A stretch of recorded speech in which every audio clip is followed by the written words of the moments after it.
देखिए, जब से सरकार आई है तब से इनकी पार्टी के अंदर स्वार्थ है ही नहीं।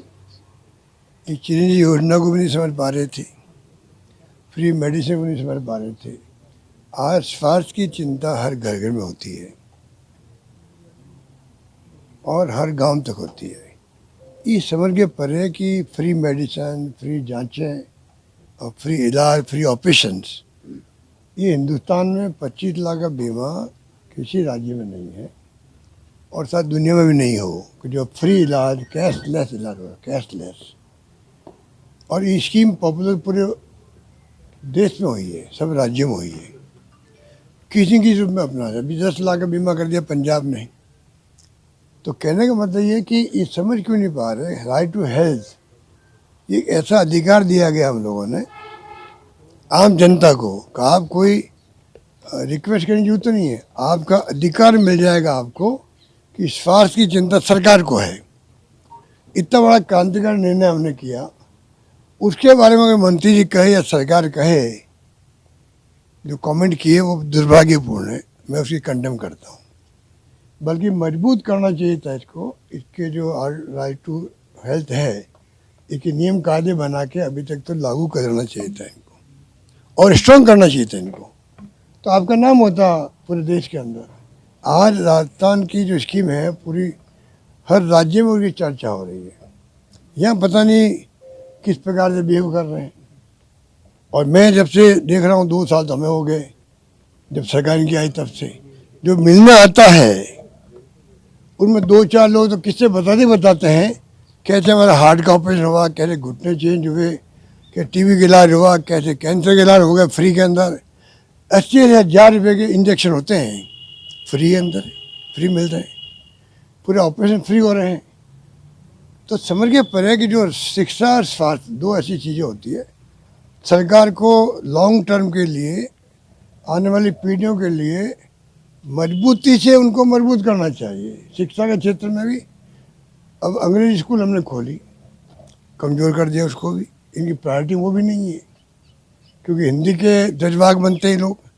अरे हम भी हिंदी के पक्षधर हैं, पर इंग्लिश की जगह इंग्लिश से दुनिया बदल गई है। मोबाइल फ़ोन आ गए हैं, IT का ज़माना है, कंप्यूटर आ गए हैं। बच्चों का भविष्य बनाना है तो आपको करना पड़ेगा, इंग्लिश की पढ़ाई भी करनी पड़ेगी। कोई प्रायोरिटी में नहीं है, तो इसकी प्रायोरिटी में कुछ है ही नहीं। ना सिंचाई, ना पानी, ना बिजली, ना शिक्षा, ना स्वास्थ्य, ना सड़कें। हमारी योजनाओं को कमज़ोर कर रहे हैं। अब कितनी मैं गिनाऊँ आपको मालूम है। अन्नपूर्णा किट योजना थी, अगर फोटो लगी हुई थी मुख्यमंत्री के रूप में मेरी, हटा देते आप, भजनलाल की फोटो लग जाती। स्कीम को बंद क्यों किया, मैं पूछना चाहता हूँ।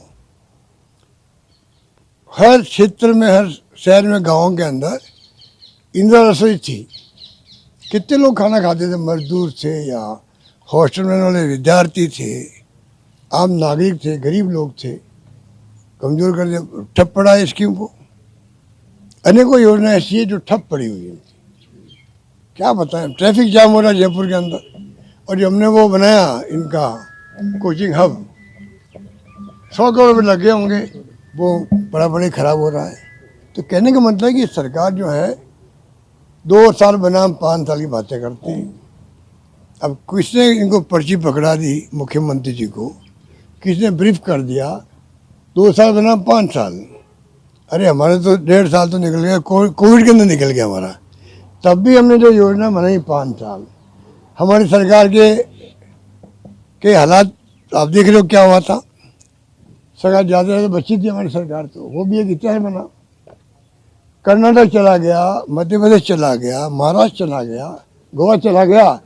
हमने प्रधानमंत्री मोदी जी के और अमित शाह जी के मंसूबों को ध्वस्त कर दिया। हमने राजस्थान के अंदर ध्वस्त कर दिया। 34 दिन होटलों में रहना पड़ा हमें, एक MLA छोड़ के नहीं गया हमें।